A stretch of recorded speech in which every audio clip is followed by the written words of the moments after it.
The little white stick trembled in my hand. 2 pink lines. After 3 years of trying, 3 years of Alpha Darius looking at me with cold disappointment every time my cycle arrived, I was finally pregnant. I pressed my hand to my flat stomach, tears of pure joy blurring my vision. He was going to be a father. We were finally going to be a real family. I tucked the positive test into my pocket like a priceless treasure and ran all the way to the pack house. And I didn't care that I was out of breath or that my hair was a mess. I burst through the heavy oak doors of his office, the words tumbling to my lips.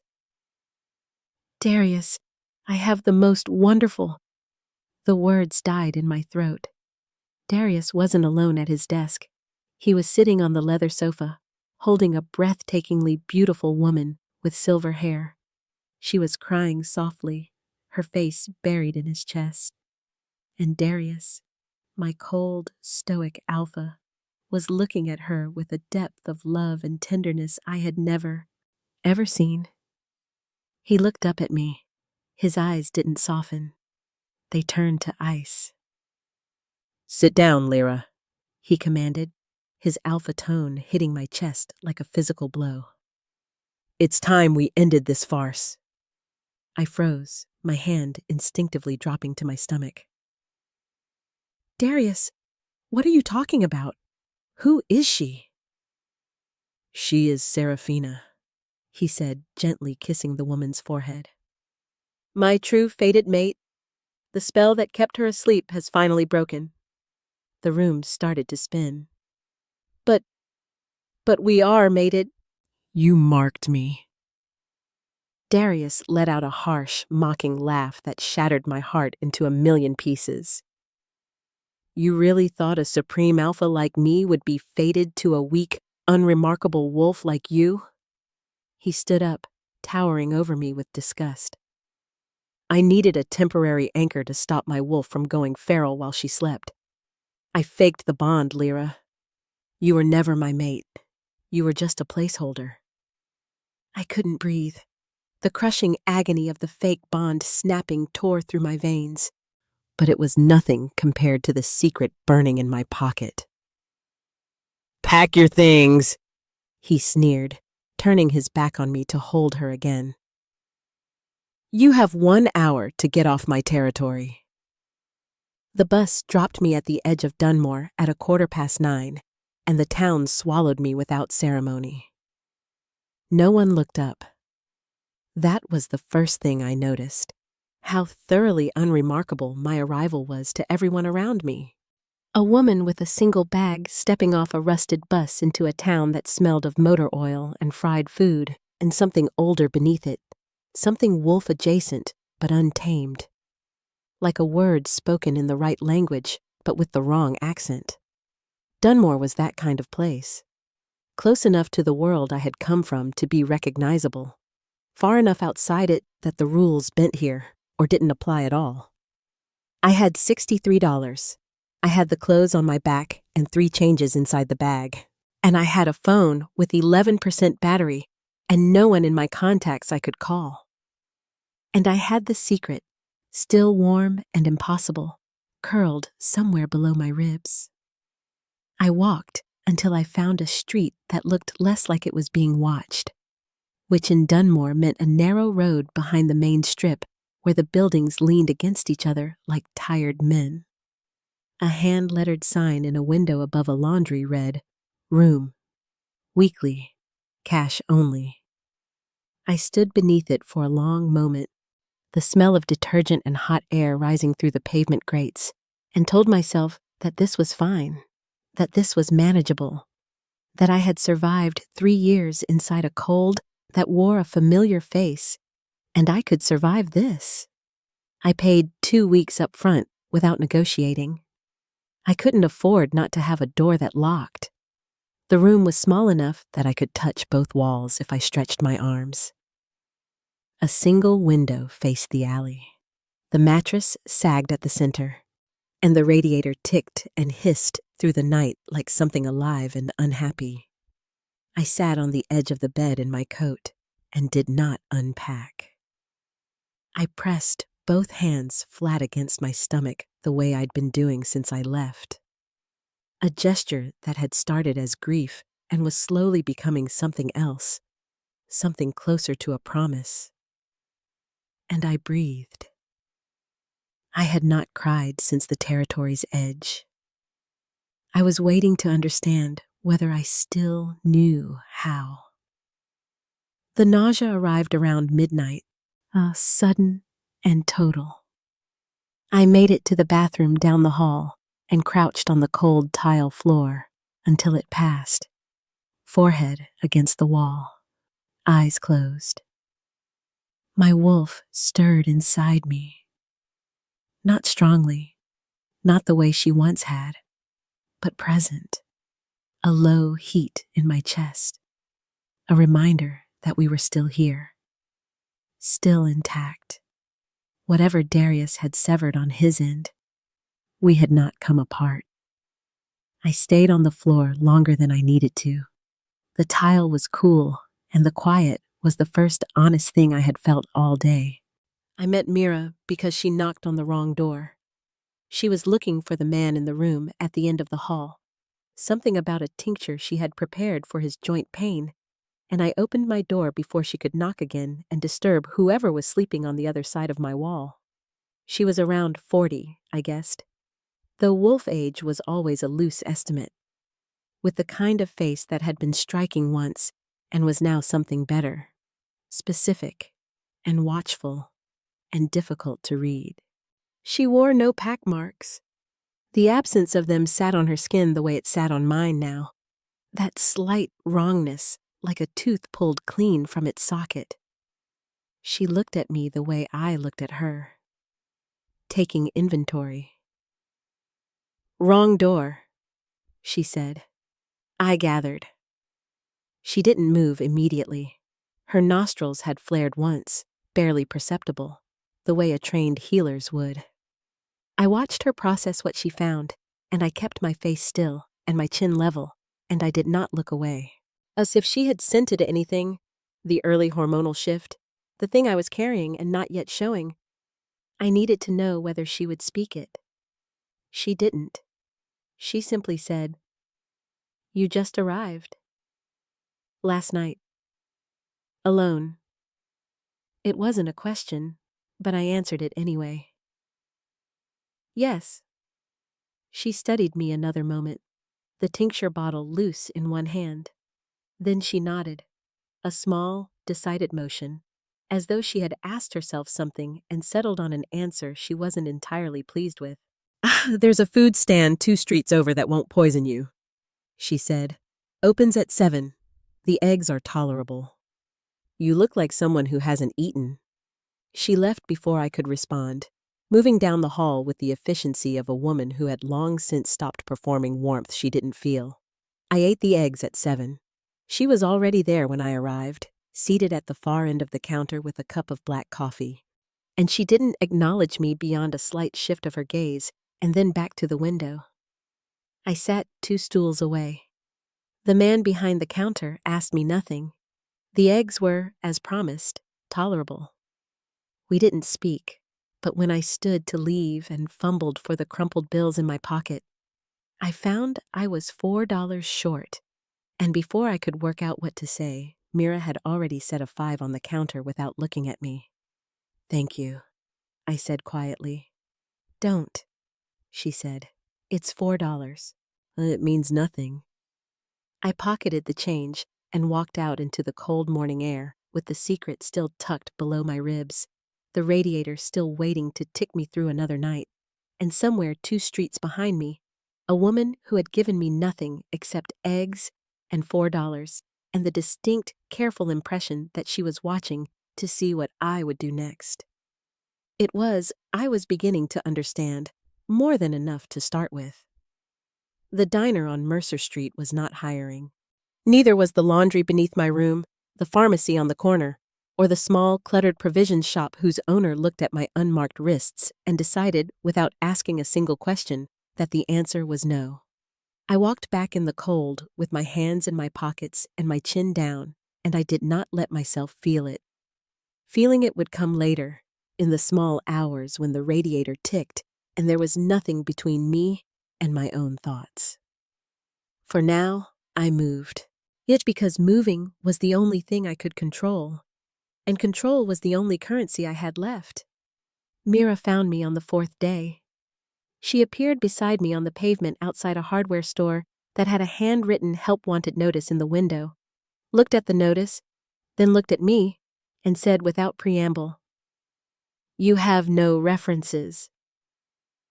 "I have references." "Pack references," she said, "which you will not use." I said nothing. She was correct. She was quiet for a moment. The cold moved between us. Then, "I run a small practice, off-register. There's documentation work I can't keep up with. Supply logs, client intake, correspondence. I can pay cash, and I don't need to know anything about where you came from." She paused. "I already know enough." I looked at her. The watchfulness in her face was still there, but underneath it now, if I was reading correctly, there was something reluctant and practical, the expression of a woman who had noticed a problem and found it easier to solve it than continue stepping around it. "Why?" I asked. "Because you're still here," she said simply. "Most people who arrive in Dunmore the way you arrived are gone within a week. The ones who stay are worth the inconvenience." She turned from the window. 8 o'clock tomorrow. Don't be late." That night, the memory came the way they always did now, without invitation, without mercy, wearing the face of something I used to call love. The winter I had fever. 17 months into our bond, deep January, and the illness had moved fast. Wolf metabolism kept us from most human sickness, but this had been something older, something that had swept through 4 packs that season and left 2 omegas dead. I had woken in the night shaking so hard my teeth knocked together, and Darius had been there, sitting in the chair beside the bed, still dressed, his forearms braced on his knees, watching me the way he watched situations that required managing. He had stayed the entire night. I remembered the particular quality of his silence. Not cold, for once, but concentrated. He had pressed a damp cloth to my forehead sometime around 3 in the morning, his hand careful, and when I had reached for his wrist in the fog of the fever, he had not pulled away. I had believed then that it meant something. I lay now on the sagging mattress in Dunmore and dismantled that memory with the patience of someone who had no choice. He had stayed because a dead anchor was no anchor at all. He had pressed the cloth to my forehead because I was a resource requiring maintenance. When I reached for him and he did not pull away, it was not tenderness. It was management. I turned onto my side and pressed my hand to my stomach and breathed until the shaking stopped. The child, of course, did not care about any of this.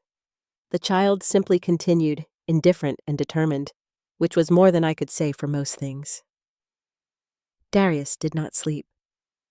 He stood at the window of the Alpha suite and watched the grounds below, the night patrol moving in their rotation, the tree line still and dark beyond the perimeter, and he waited to feel the thing he was supposed to feel. Serafina was asleep behind him, her silver hair spread across the pillow, her breathing even. She was luminous, even unconscious. He was aware of this the way he was aware of weather, as fact, without particular sensation attached to it. The pulling had started 3 days after Lyra left. It was not pain. He had told himself this clearly, categorically, more than once. It was closer to the awareness of something missing. Not a limb, but a frequency. A signal his body had been oriented toward without his knowing. Now simply absent. The way a sound you've stopped hearing only registers in its silence. His wolf moved uneasily beneath his skin in the small hours, circling, never settling. He pressed 2 fingers to the center of his chest. The mate bond severance always left a residue. He knew this, had known it would happen, had prepared for it the way he prepared for anything, with efficiency and without sentiment. What he had not prepared for was this particular quality of quiet. The severance with Lyra should have felt like dropping a counterfeit coin. Clean, weightless. The end of a deliberate, necessary arrangement. It did not feel like that. He turned from the window. Seraphina's breathing was soft and even, and she was exactly where she was supposed to be. And he stood at the foot of the bed and looked at her and felt, at the edges of his own certainty, something he did not have a name for yet. He did not go back to sleep. He sat in the chair by the window and he watched the tree line, and he told himself, with the same efficiency he applied to everything, that it would pass. Behind him, Seraphina slept on. And somewhere in the distance, in a direction his wolf kept returning to without permission, Dunmore was quiet and cold. The lawyer's office was above a pawn shop on Dunmore's east side, accessible by a staircase that creaked on every second step as though announcing visitors to no one in particular. His name was Aldrich Penn, a half-wolf, which meant he existed in the seam between the human legal system and the Pack One, fluent in both and fully claimed by neither. Mira had written his name on a slip of paper without explaining how she knew him, and I had taken it without asking, because we were still in the early stage of our arrangement, where the less said, the more sustained. I told him only what he needed. A bond, severed, a child, 8 weeks. Oh, a father who did not know, and whom I had not yet decided to tell. Aldrich Penn listened with his hands folded on the desk and his expression professionally neutral, and when I finished, he was quiet for a moment that stretched just long enough to tell me the answer was complicated. The ancient mate law, he said, is unambiguous on one point. A child carrying verified alpha blood cannot be rendered rogue regardless of the parent's bond status at time of birth. What the child's claim to the paternal bloodline is automatic, irrevocable. He paused. What is not automatic is the process of establishing that claim. The father must be named. The blood must be tested and registered with the Alpha Council. And once that filing is made... He stopped again. It becomes public record, I said. It becomes a matter of pack law, which means it becomes visible to anyone with standing to access council records. He looked at me steadily. Do you understand what I'm telling you? I understood perfectly. The law that protected my child was the same law that would light a signal fire above his head the moment I invoked it. Safety and exposure, wrapped in the same document, offered with the same hand. I thanked Aldrich Penn and walked back down the creaking stairs and stood on the pavement in the thin afternoon light and stayed very still for a moment. The way you stay still when the ground has shifted slightly beneath you and you need to recalibrate before you trust your own steps. Then I went to see the healer. His name was Corvin, and he worked out of a converted storage room behind a herbalist shop that smelled overwhelmingly of dried sage and something sharper beneath it, medicinal and faintly chemical. He was old in the way rogues sometimes went old. Abruptly, the pack bond's absence accelerating what it usually slowed. But his hands were certain, and he did not ask me to explain myself beyond the clinical minimum, which was all I required. He confirmed the pregnancy with the efficiency of someone who had done this many times for women who could not go to official channels.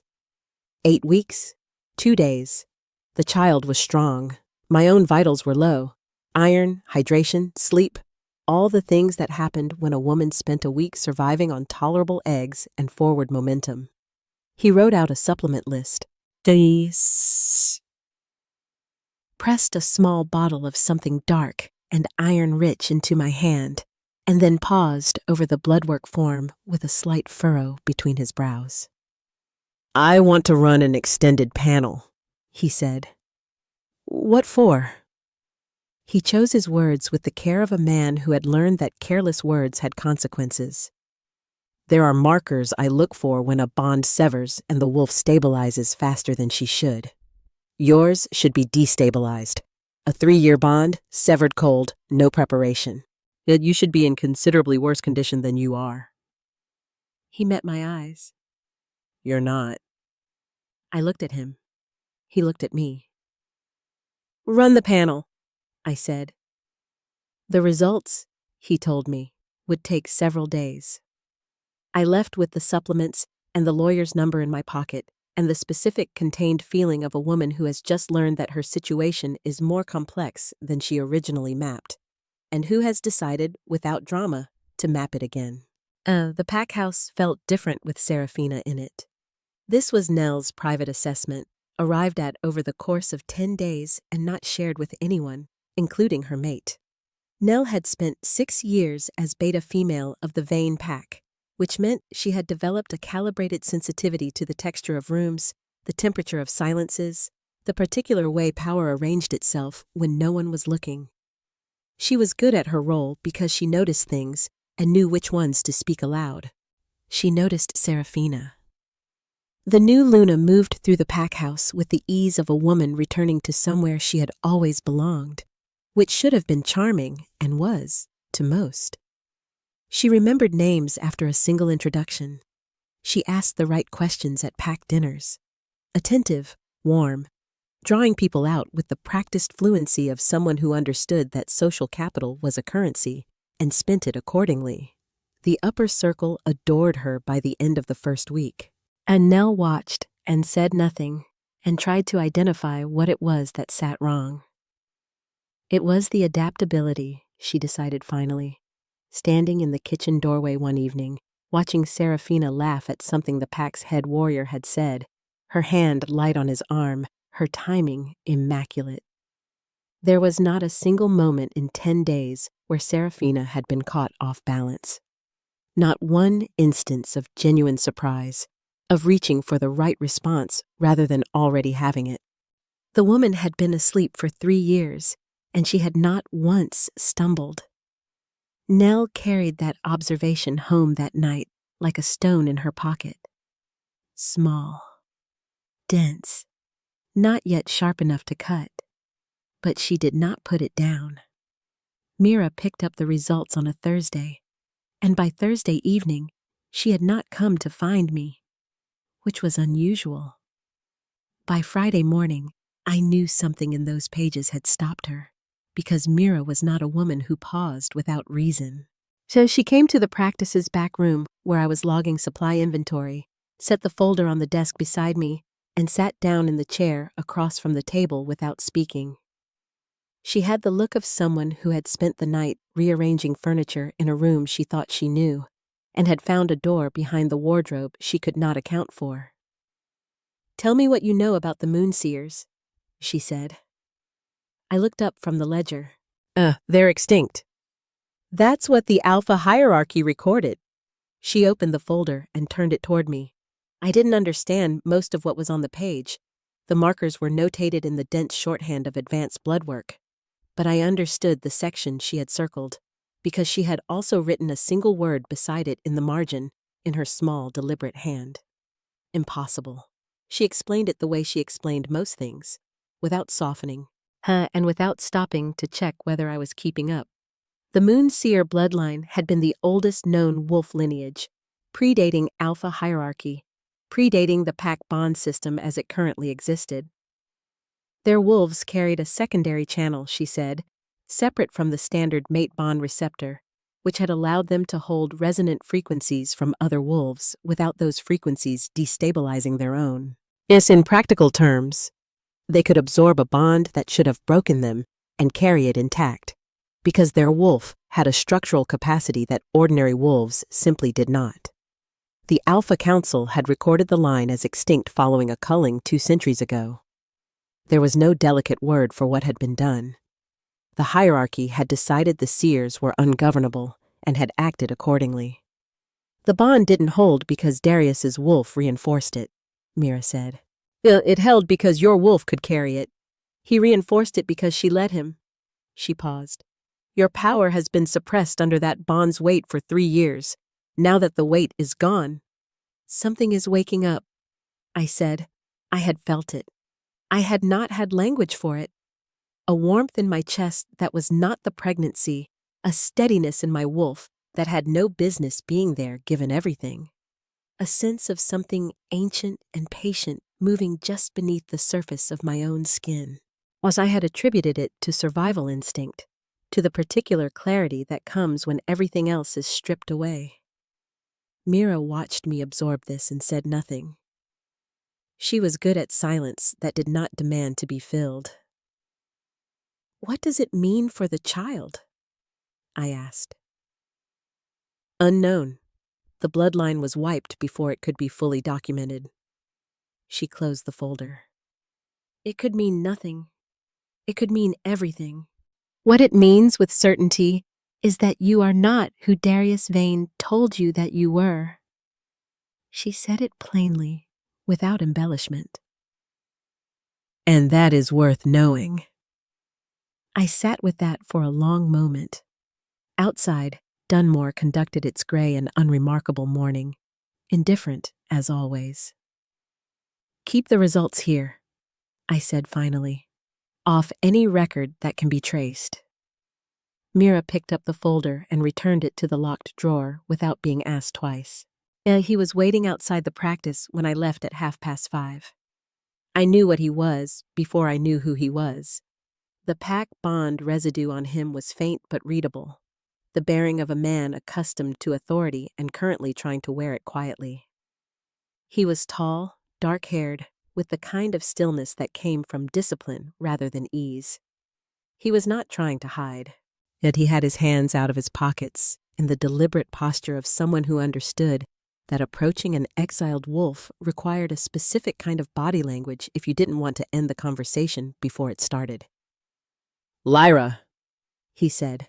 I stopped 6 feet from him. Cassian. I recognized him. Darius's beta. The one who had always been slightly warmer in my periphery. Not kind, but not cruel, which in the Vane pack had amounted to something.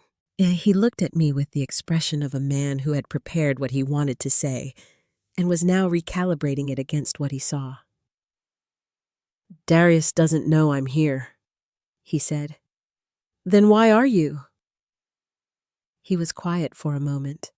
On the street behind him, a truck moved slowly through a shallow puddle. Because something is wrong with her, he said. And I don't have enough to bring to Darius, and I needed to know if you were... He stopped himself. I needed to see if you were in a position to listen. I studied him. The set of his jaw. The absence of deception in his scent, as far as I could read from 6 feet in open air. This could be genuine. It could also be Darius, who had spent 3 years demonstrating that I would believe what I wanted to believe about people who showed me the slightest warmth. Say what you came to say, I told him. I'll decide what it's worth. He told me about the letters. Not in detail. He didn't have detail yet, but the shape of them. Seraphina and her father. Correspondence that predated her awakening. A pattern of communication that suggested her revival had been less miraculous and more scheduled. When he finished, I was quiet for a long moment. I'm not going to give you anything in return for that, I said. Not yet. He nodded once. He had expected this. I'm not asking you to. Then we understand each other. He left the way he'd come, quietly, all without looking back.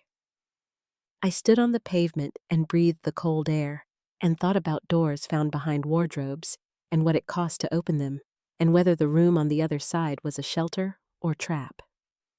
I didn't have the answer yet, but I had stopped pretending the door wasn't there. The pulling sensation in Darius's chest had graduated from a phantom frequency to a physical ache. A tether stretched so thin it had begun to hum with a discordant warning note. And it was most acute in the quiet hours of the night, but it was becoming impossible to ignore even in the glare of the afternoon sun. He sat in his office, the same room where he had once looked at Lyra with ice in his eyes and dismissed 3 years of their life as a mere farce. Now, the air in the room felt heavy, and the silence was brittle.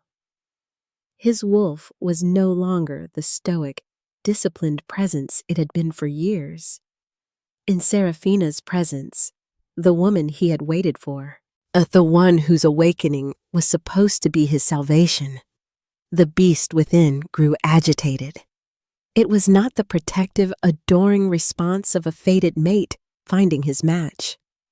Instead, the wolf felt restless and displaced, pacing the perimeter of his consciousness with its hackles raised, as if it were a guest in a home that no longer belonged to it.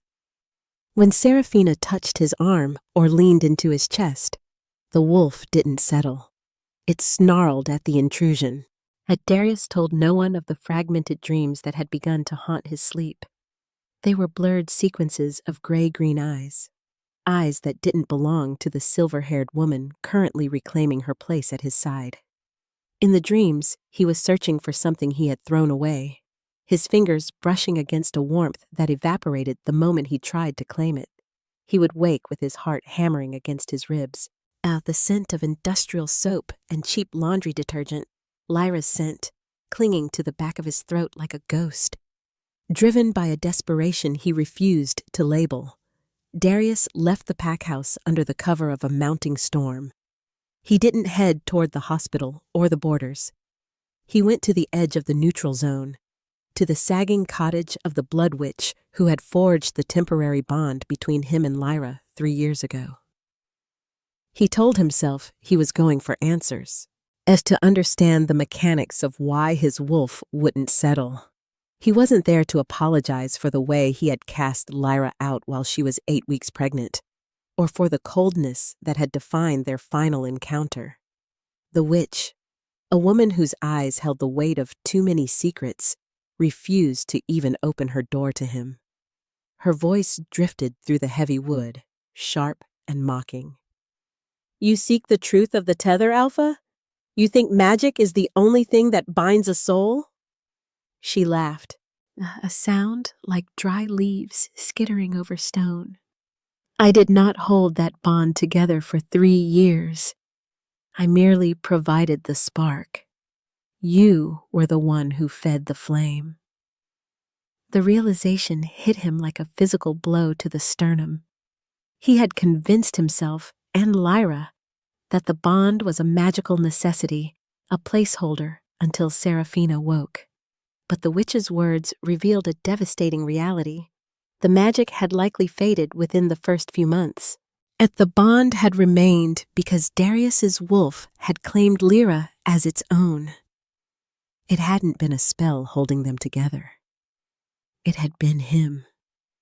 Every time he had looked at her with disappointment, every time he had called their life a farce, his own soul had been lying to him. Miles away, in a cramped, damp room above a bustling laundry in Dunmore, Lyra sat on the edge of her narrow bed. The smell of steam and bleach rose through the floorboards, a stark contrast to the forest-heavy air of the packlands she had fled. In her hand was a letter, hand-delivered by a contact who had spoken to the same witch. The truth written in the cramped script was a quiet devastation. She had spent 3 years believing she was a victim of a magical contract. A woman used to keep an alpha sane until his real life could begin. Now she knew the bond had been held by his own will. He had kept her close because he wanted to, even as he punished her for not being the woman he thought he deserved. Lyra looked at the 2 pink lines of the pregnancy test she still kept tucked in her bag, then back at the letter. The knowledge that Darius had unconsciously chosen her changed nothing about her trajectory. It didn't erase the memory of him sneering at her, or the way he had held Seraphina with a tenderness he never offered Lyra. She was done being the anchor for a man who only acknowledged her value once she was gone. She set the letter down on the scarred wooden nightstand. To an observer, she looked composed, her jaw set with the new strength of a woman who had survived the unthinkable. But as her hand left the paper, the fingers began to shake with a violent, uncontrollable tremor. She pressed her palms flat against her knees, watching her knuckles turn white, forcing herself to breathe through the echo of a bond that was finally, truly breaking. The rain in Dunmore did not wash things clean. It merely turned the soot of the factories into a gray, clinging sludge that mirrored the state of Lyra's mind. She sat in her cramped room above the laundry, the rhythmic thumping of the industrial washers below acting as a heartbeat for the house. When a rhythmic, heavy knock sounded at her door, different from the landlord's impatient rap, she didn't jump. Her senses, sharpened by the burgeoning moon-seer blood and the hypervigilance of a woman hunted, already knew who stood on the other side. Cassian entered the room like a gust of cold air, bringing the scent of pine and old parchment into her sanctuary of soap and damp wool. He didn't offer pleasantries. Instead, he placed a leather folio on the small wooden table beside her bed, his expression grim. Inside were copies of letters, correspondence that should never have existed if the story Darius believed was true. The letters were exchanged between Seraphina and her father, Alpha Lord Evander Vale. They were dated months before her supposed miraculous awakening. As Lyra scanned the elegant looping script, the blood in her veins turned to ice. These weren't the musings of a woman trapped in a magical slumber. They were the cold, calculated directives of an operative. The letters detailed treaty terms that would be finalized upon Seraphina's formal mating ceremony with Darius, terms that would grant the Vale Pack effective control over Vane territory within 3 years. Seraphina wasn't a rescued love or a fated soul returned from the brink of tragedy.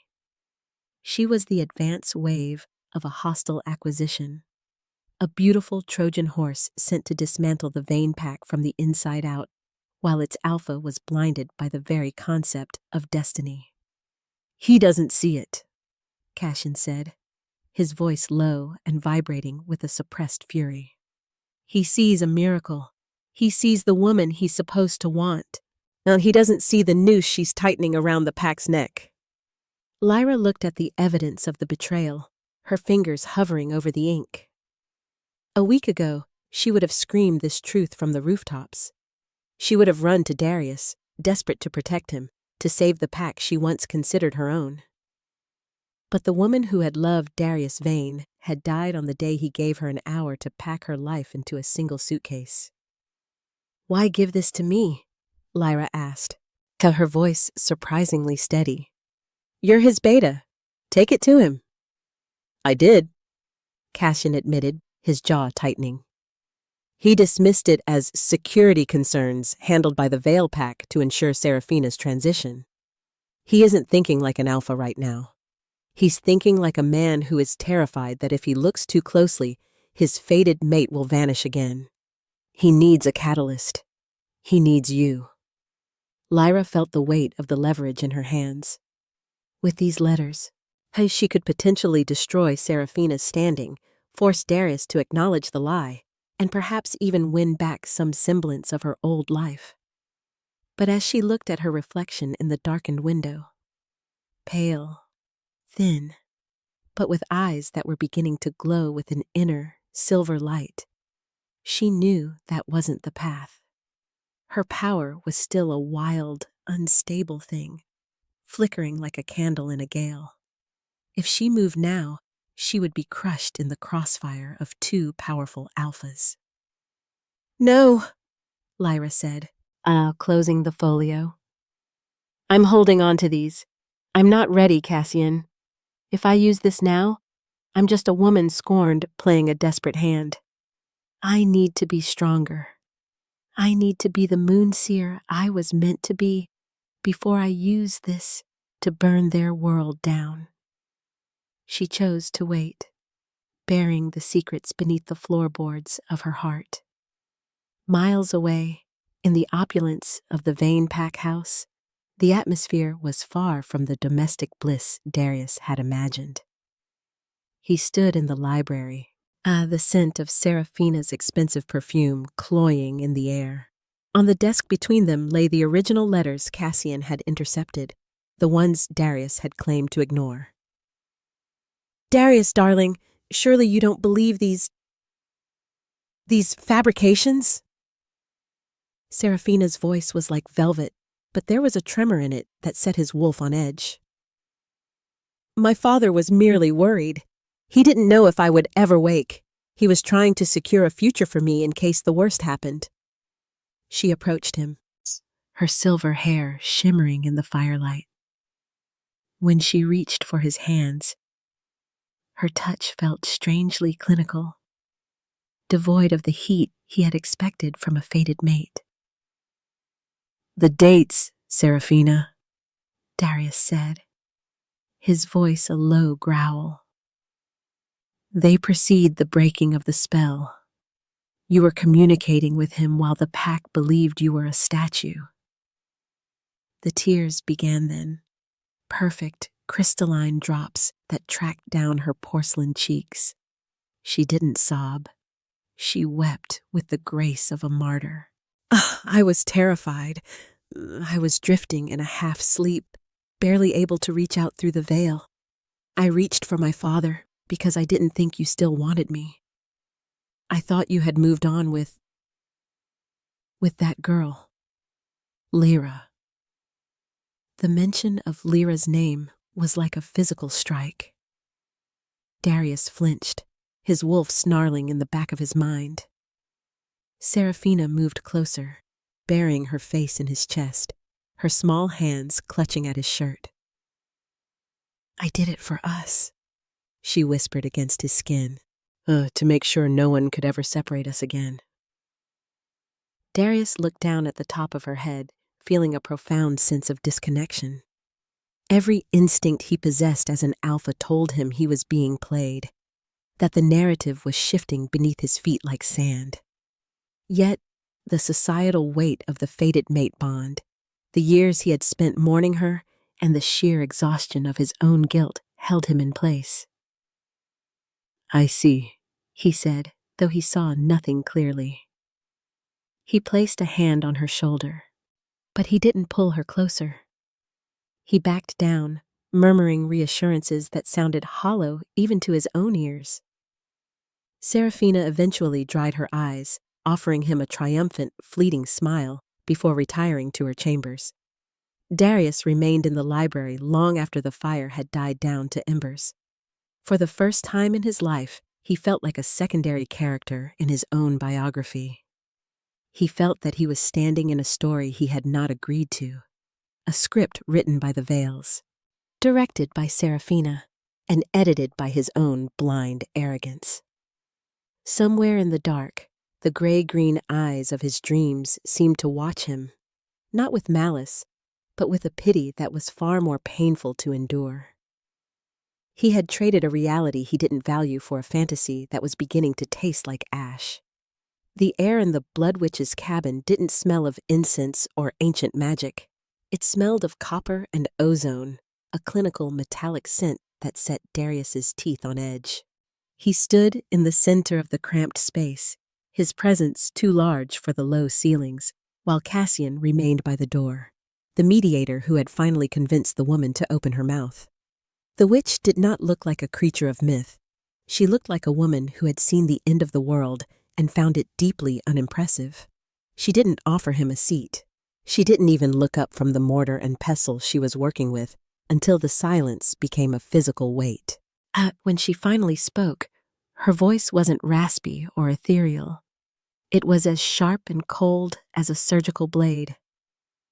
"You've come to ask why your wolf is trying to tear its way out of your ribcage," she said, her eyes finally meeting his, dark, knowing, and entirely devoid of fear. "You want me to tell you the spell is broken, or that the moon is wrong, or that your true mate's silver hair is somehow causing a chemical imbalance.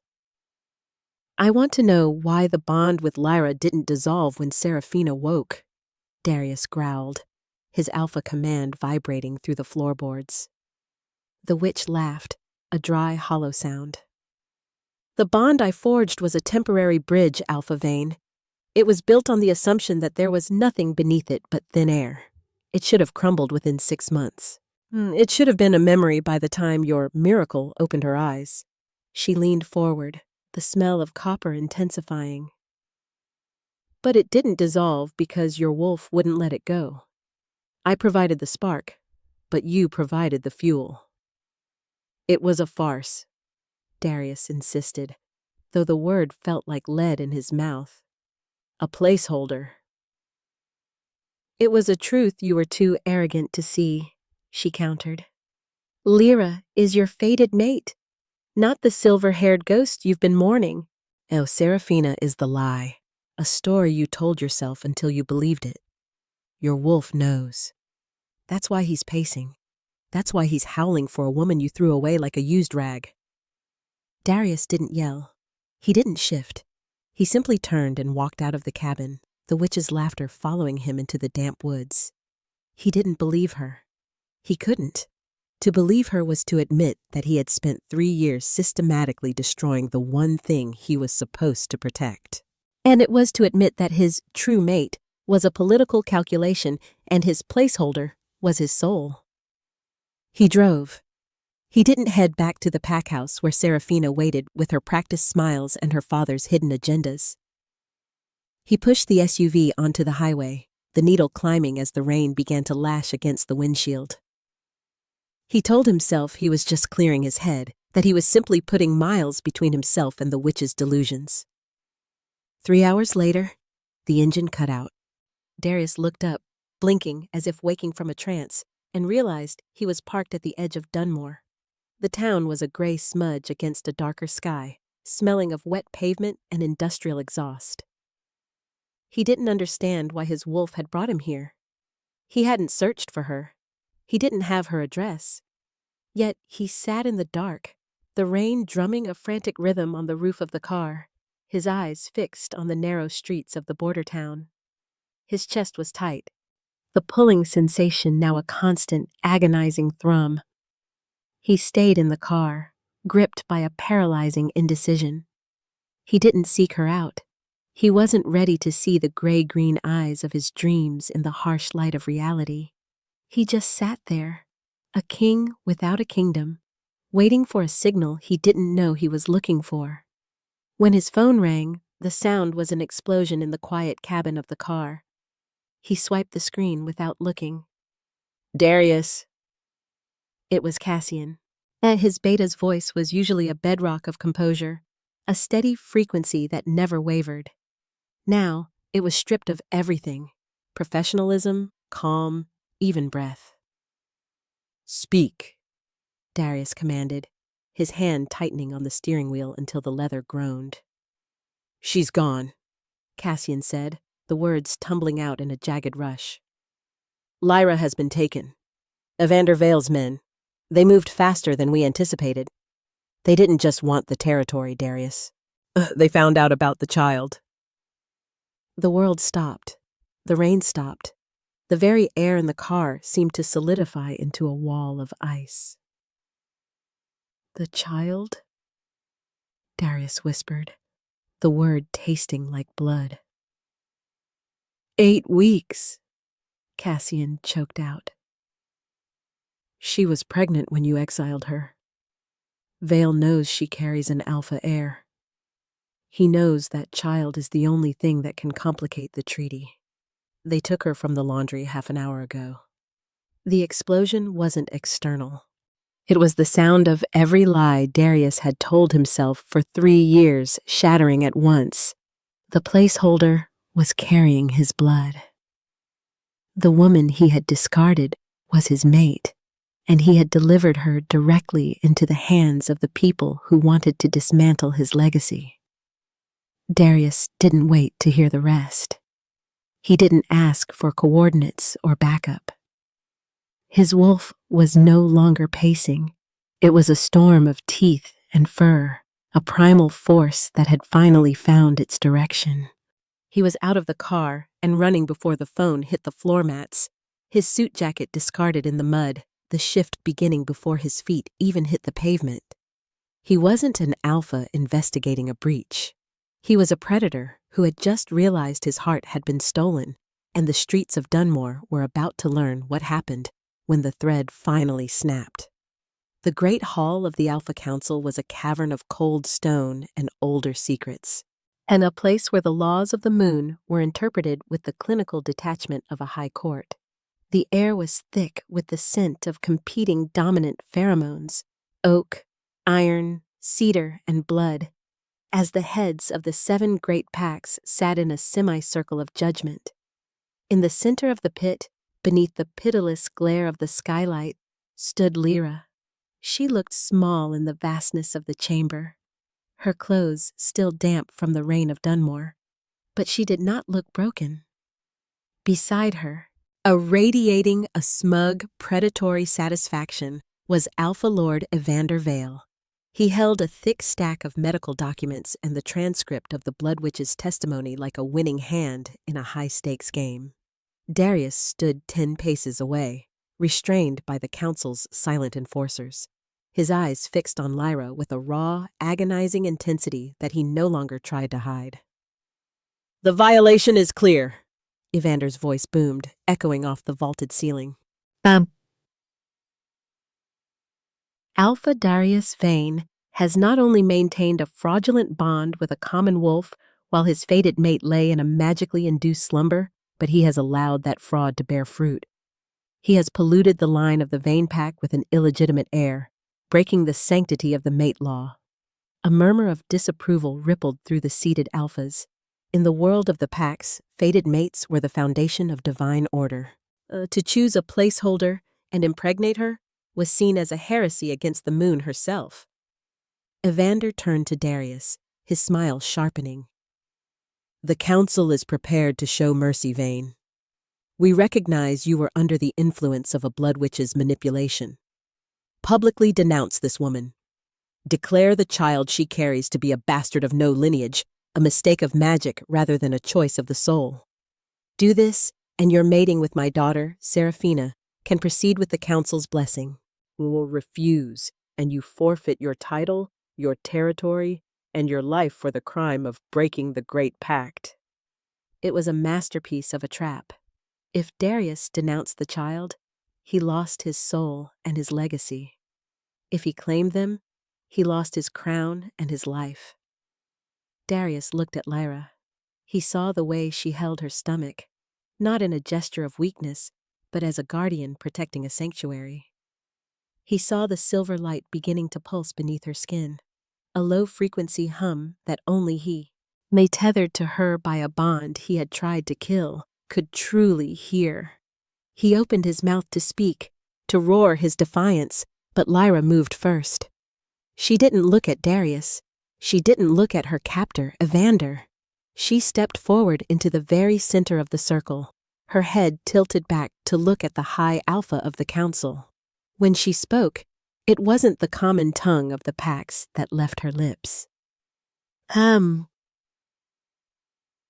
Hirai, Imo Silve, Imo Lune. The sound was like the chiming of ancient bells, and a linguistic feat that should have been impossible. It was the high lunar dialect, the language of the first packs, a tongue that had been lost for 3 generations. It was the language of the moon seers, the bloodline that had once sat as the ultimate arbiters of mate law before they were hunted into extinction. The chamber went utterly, terrifyingly still. The high alpha leaned forward, his eyes widening. No one in the room had heard those sounds spoken aloud in their lifetime. Yet the power within the words resonated in their very marrow.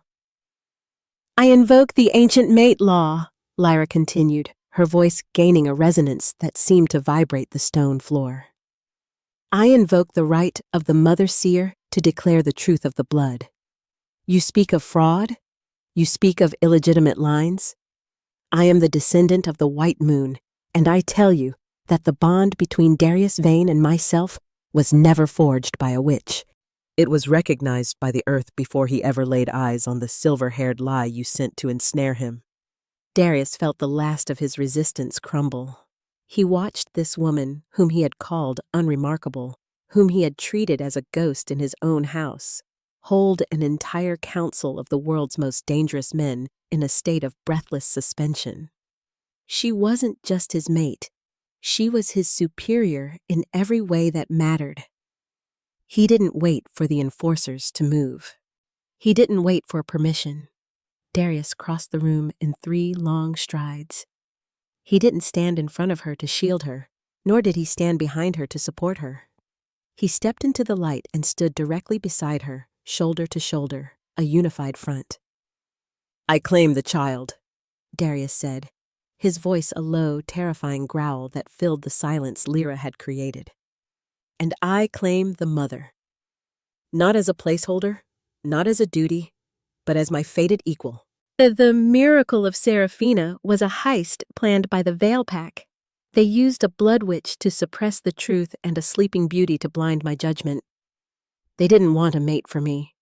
They wanted a puppet for Evander. He reached out and took Lyra's hand. Her fingers were steady, radiating a heat that burned through the last of the fog in his mind. "Look at her," Darius challenged the council, gesturing to the silver luminescence now pouring from Lyra's eyes, the unmistakable mark of the moon seer. "Does this look like an unremarkable wolf? Does this look like an illegitimate mistake? Evander Vale didn't just try to steal my pack. He tried to extinguish the last royal bloodline of our kind." The tide of the room shifted with the finality of a landslide. The Alphas looked at Evander, whose face had gone from triumphant to ashen. The High Alpha rose, his gaze fixed on Lyra with a mixture of awe and terror. "The law is spoken," the High Alpha declared. "The moon seer has returned. The Vane Pack remains under Darius Vane, and the Veil Pack shall answer for the subversion of the Great Pact." Darius didn't look at the council as they descended upon Evander. He only looked at Lyra. He saw the exhaustion behind the silver glow, the toll it had taken on her to stand against the world. He pulled her into his side, his arm a protective bar across her shoulders. "I'm sorry," he whispered into her hair, the words a fraction of what he owed her. Lyra leaned into him for just a second, her hand resting over their child.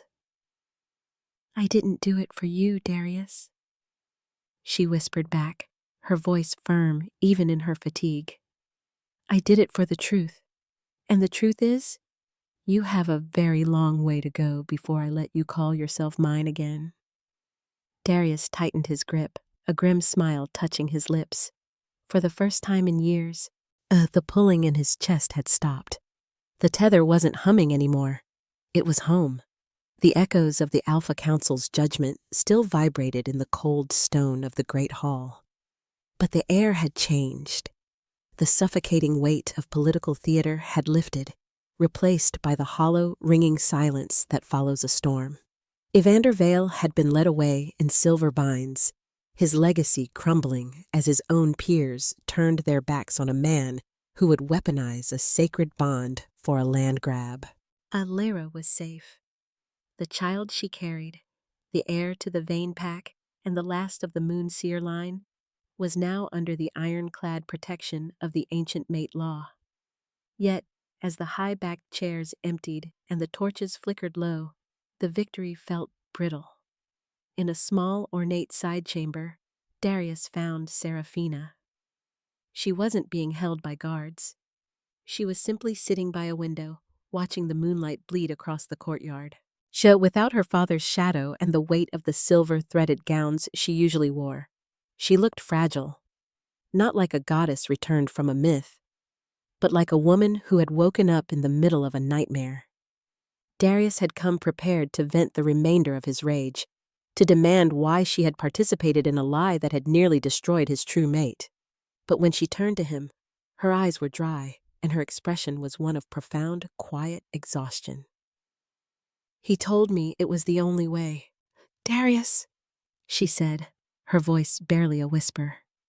He told me that if I didn't wake up and claim you, the Vane territory would be carved up by the northern packs, and our family would be left with nothing. I did love you, in the gaps between the spells, in the years I spent watching you through the veil. I believed I was the hero of this story. I believed I was doing what was necessary to save us both.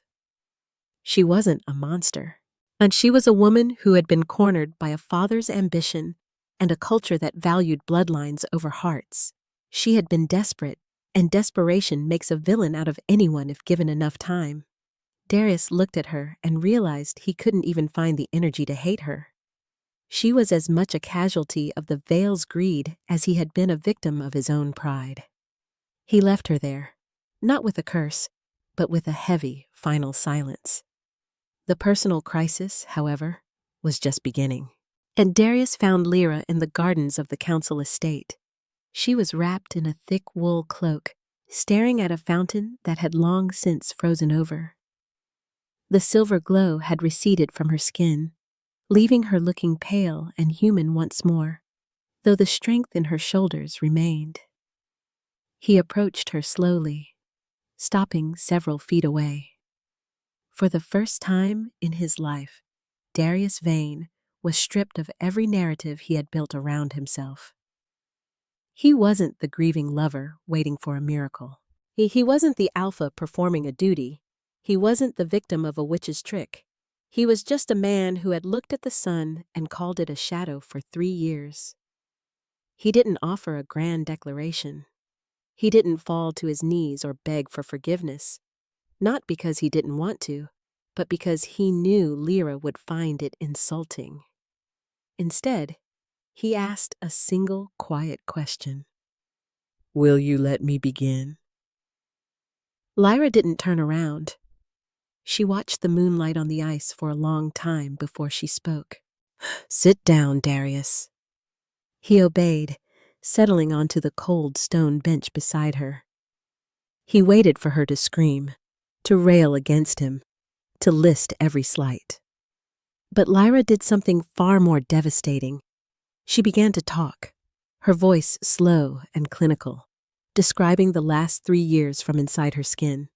She told him what it felt like to wake up every morning in a bed that smelled of a man who didn't want her. She described the specific hollow ache of seeing him look through her at dinner, and as if she were a piece of furniture he had grown tired of. She spoke of the 3 years of trying for a child, and how every month that her cycle arrived, his disappointment felt like a physical lash across her back. She told him about the hour he gave her to leave, how the air had tasted like iron, and how she had walked out into the rain with nothing but a suitcase and a secret that felt like a death sentence. Darius did not interrupt. He did not offer excuses about the witch's magic or his father's expectations. He sat with his hands clasped between his knees, absorbing every word as if it were a brand. He felt the phantom pulling in his chest, the bond that was now wide open and raw. And he realized that the pain he was feeling now was only a fraction of what he had forced her to carry alone. When she finally finished, the garden was silent. The only sound was the distant howl of a wolf in the mountains. Lyra turned to look at him then, her gray-green eyes searching his face. "I am not the girl who lived in your pack house," she said firmly. "That girl died on the border. I am a moon seer, and I am a mother, and I am a woman who knows exactly what she is worth. I don't know if I can ever look at you and not see the man who threw me away." "I know," Darius said, his voice thick. "I need time," she continued. "I need 3 months, away from the pack house, away from your influence. I need to find out who I am when I'm not defined by your rejection or your sudden realization." Darius looked at her, at the woman who had held the Alpha Council in suspension, the woman who carried his future beneath her heart. He saw the distance in her eyes and the steel in her soul. "Take 10, he said. Lyra blinked, surprised by the length of the offer. "Take as long as you need," Darius clarified, his voice steadying. "I will provide a house, security, and everything you or the child could ever require. I will not visit unless you invite me. I will not call unless it is an emergency.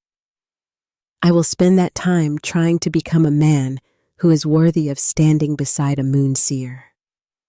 If, at the end of 10 months, you decide that I am still the monster who broke your heart, then I will sign whatever papers you require, and I will stay out of your light forever." Lyra studied him.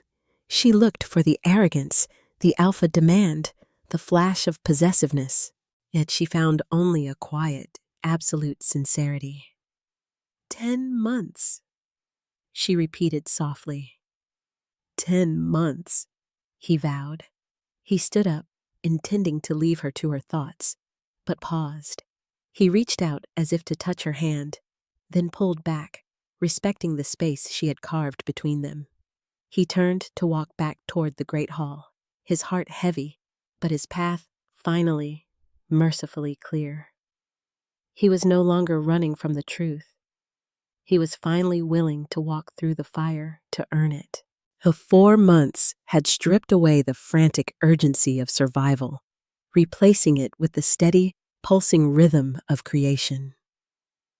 The neutral territory, a sprawling expanse of forest and stone that lay between the vein-packed lands and the wider world, had become Lyra's sanctuary. Here, the air did not taste of politics or impending war. It tasted of pine, wet earth, and the faint, metallic tang of the coming winter.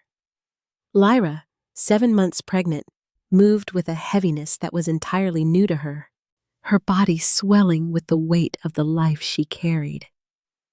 Mira, her healer, was a constant presence, her hands always steady as she monitored the health of both mother and child, and Cassian had become something more than a guard. He was a silent fixture, a man who had stopped watching her for traps and had started watching for her comfort. Darius had remained a phantom, but he was a phantom who kept his promises. He had honored every boundary she had laid out in that cold garden. There were no surprise visits, no desperate phone calls, no displays of alpha dominance meant to cow her into submission. Instead, he offered the only thing she had ever truly asked for: consistency. Every Tuesday, a courier arrived with a letter. They were not love letters, nor were they apologies for the past. They were updates on the pack's management, detailed accounts of the legal proceedings regarding the Veil territory, and occasionally, simple observations about the changing of the seasons. Included with the letters were legal documents, formally filed with the council, that stripped away any ambiguity regarding the child's status. The heir was protected. The resources arrived without conditions: supplies, books, financial support, handled through intermediaries so that Lyra never felt the pressure of his presence in the logistics. She read every letter. She memorized the cadence of his thoughts, the way he had begun to write with more humility and less command. She did not respond to most of them, not because she was cruel, but because she did not yet know what to say to the man who was learning to be human. One evening, as the light filtered through the trees in long, golden slants, Lyra sat by the fire, a letter resting on her knee. It contained nothing momentous, just a quiet hope that she was resting enough. The simplicity of it, the lack of demand, finally broke through the wall of her caution. She took a pen, her hand steady, and wrote a single line on the back of the parchment. "You can come for the scan." The day of the appointment, the air in the small clinic in the border town was sterile and sharp. Darius arrived exactly at 2 o'clock. He didn't wear his alpha jacket. He wore a simple gray sweater, his hair slightly wind-blown. He stood in the corner of the waiting room, looking not like a king, but like a man who was terrified of overstepping a line he had spent years trying to erase. He offered a slight nod when she emerged from the exam room, and when the nurse called them back, he followed at a distance that was respectful, not possessive. The ultrasound room was small, filled with the hum of machinery and the smell of gel. They sat side by side on two chairs that were placed just close enough to touch, though neither made the move. The ultrasound tech, Owl blissfully unaware of the tension that radiated from them, applied the gel and pressed the transducer to Lyra's stomach. At first, there was only the static hiss of the screen, the gray and white blur of life unfolding in the dark. Then, the sound filled the room.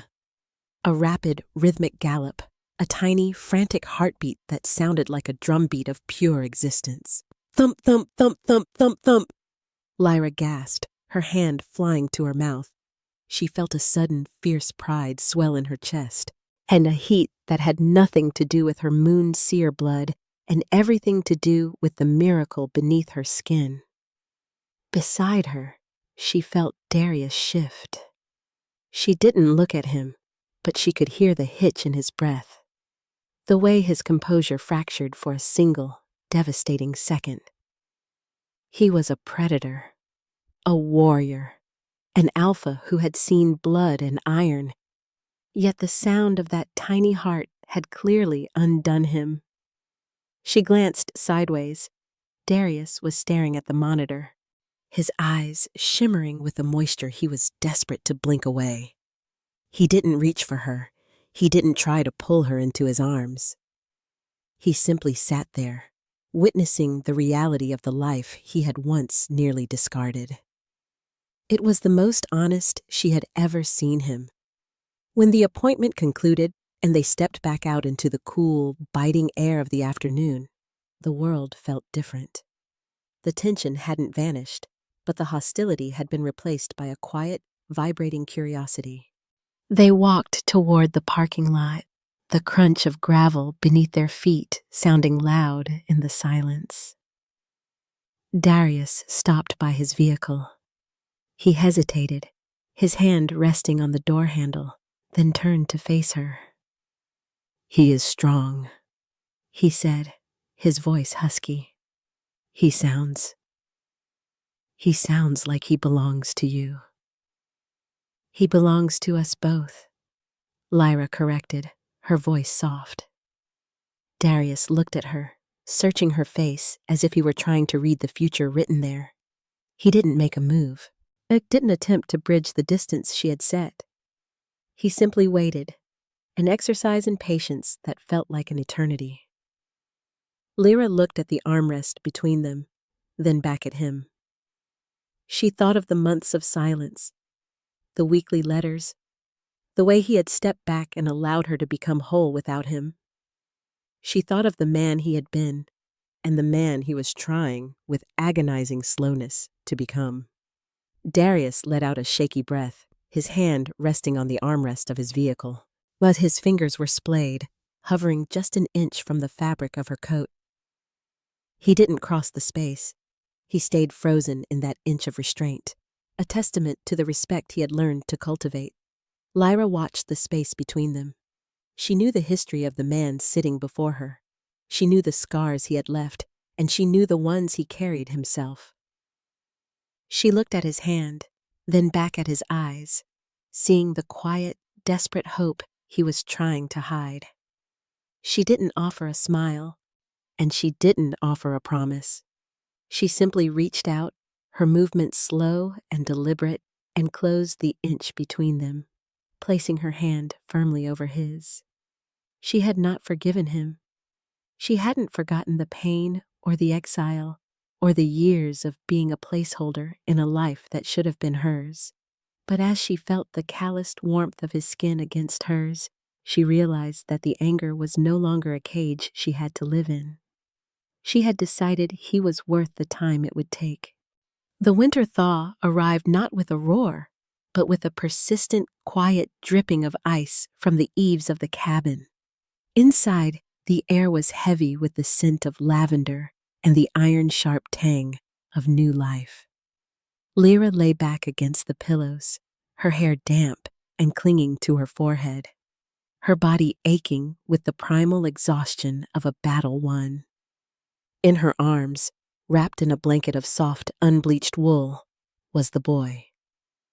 He was small, but his grip on her finger was like iron, and his eyes, a startling, clear gray, were already wide and searching. A soft knock sounded at the door. Lyra didn't need to check the scent to know who it was. The tether in her chest, once a painful leash, had settled into a steady, warm hum that vibrated in time with the heartbeat of the infant in her arms. "Come in, Darius," she said, her voice raspy but clear. The door opened and the alpha stepped into the room. He looked as if he hadn't slept in days. The 10 months had changed him. The sharp, arrogant edges of his silhouette had been blunted by a weary kind of wisdom. He stopped at the foot of the bed, his hands trembling slightly at his sides. He didn't move to touch her. He waited, as he had waited for every moment of the last 10 months, for her to invite him into the light. "He's here," Darius whispered, the words catching in his throat. "He is," Lyra said. She shifted slightly, easing the ache in her hips, and looked down at the child. "His name is Leo. It means lion, for the strength he had to stay with me when the world was cold." Darius closed his eyes for a moment, a single jagged breath escaping him. He approached the bedside with the reverence of a man entering a cathedral. When he finally looked down at his son, the alpha of the Vane pack, the man who had once sneered at a placeholder bond, simply crumbled. He sank into the chair beside the bed, his head bowing as he fought the sob that threatened to shatter his composure. "I don't deserve to be here," he choked out, his voice muffled by his hands. Lyra reached out. It wasn't the quick, desperate grab of the girl she used to be. It was the measured, grace-filled movement of the woman she had become. She placed her hand on his shoulder, feeling the powerful muscles jump under her touch. "No," she said softly. "You don't. Deserving has nothing to do with it anymore, Darius. You earned the right to try. And you stayed. You stayed when it was silent. And you stayed when I was cold. That is what matters to Leo. That is what matters to me." She carefully shifted the bundle, offering the child to him. Darius froze, his eyes wide with a sudden, overwhelming terror. I might break him. I'm a monster, Lyra. I've spent my life being a weapon." "You're his father," she countered, her gaze unwavering. "And you're my mate. Take your son." Darius reached out, his massive hands dwarfing the infant as he tucked the boy against his chest. The moment their skin met, a low, golden resonance filled the room, the final, true sealing of a bond that magic hadn't made, but that choice had forged. Leo didn't cry. He simply settled against the heartbeat of the man who would spend the rest of his life making amends for the 3 years he had missed. Darius looked up at Lyra, his face wet with tears, his expression one of such profound, raw devotion that it eclipsed every memory of the cold office and the silver-haired lie. "I will spend every breath I have left proving to you that you were never a placeholder," he vowed, his voice a vow whispered into the quiet of the room. "You were the destination. I was just too blind to see the road." Lyra leaned her head back against the pillow, watching the man she had once lost and the child she had nearly carried alone. The shadows of the past, Seraphina's mask, Evander's greed, the Blood Witch's warnings, had finally dissolved into the light of the morning. She wasn't the girl who had been cast out. She was the moon seer who had found her way home. "I know," she said, closing her eyes as the warmth of the room finally pulled her toward sleep. Just stay, Darius. Just keep staying. And as the sun climbed higher over the neutral territory, the Alpha did exactly that. He didn't move. He didn't speak. He simply held his future in his arms and watched his mate breathe, finally at peace in a world they had built together from the ashes. Some bonds are written in the stars, but the strongest ones are written in the scars we survive. Thank you for following Lyra and Darius through the fire, the betrayal, and the long road back to the truth. If you felt every heartbeat of this journey and want to be the first to know when the next epic tale of fated mates and forbidden power drops, don't leave the pack behind.